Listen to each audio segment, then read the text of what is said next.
আজিৰ এই ভিডিঅ'টো বহুত ইনফৰ্মেটিভ ভিডিঅ' হয়। ফেচবুকত আমাৰ কমেণ্ট ব্লক কিয় হয়, আমি কি কৰিব লাগে আৰু কি কৰিব নালাগে বলক জানো আহক। ফেচবুকত এটা কমেণ্ট কৰাৰ কমেও 10 ছেকেণ্ড পিছতহে আপুনি আৰু এটা কমেণ্ট কৰিব পাৰিব। অৰ্থাৎ 10 ছেকেণ্ডৰ ভিতৰতে আপুনি 2-3টা যদি কমেণ্ট কৰি দিয়ে সৰু সৰুকৈ, তেতিয়াহ'লে আপোনাৰ কমেণ্ট ব্লক হোৱাৰ সম্ভাৱনা থাকিব। একেটা কমেণ্ট যদি আপুনি বাৰে বাৰে কপি পেষ্ট কৰে, তেতিয়াহ'লেও আপোনাৰ কমেণ্ট ব্লক হোৱাৰ সম্ভাৱনা থাকে। কোনো এবিউচিভ মন্তব্য, অৰ্থাৎ আপুনি যদি কমেণ্টত কাৰোবাক গালিগালাজ কৰে নাইবা কাৰোবাক বেয়াকৈ অপমান কৰি কমেণ্ট কৰে, তেতিয়াহ'লেও আপোনালোকৰ কমেণ্ট ব্লক হোৱাৰ সম্ভাৱনা থাকে। একেটা পোষ্টত আপুনি একে লেঠাৰিয়ে বাৰে বাৰে কমেণ্ট কৰি থাকিলেও কেতিয়াবা আপোনাৰ কমেণ্ট ব্লক হৈ যাব পাৰে।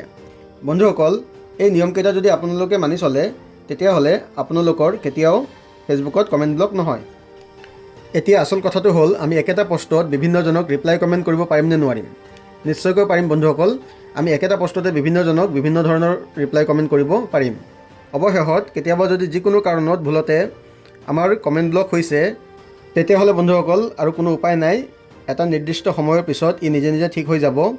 কাৰো হেল্প বিচাৰি এই ক্ষেত্ৰত মই জনামতে কোনো লাভ নাই। ভিডিঅ'টো সম্পূৰ্ণ দেখাৰ বাবে ধন্যবাদ।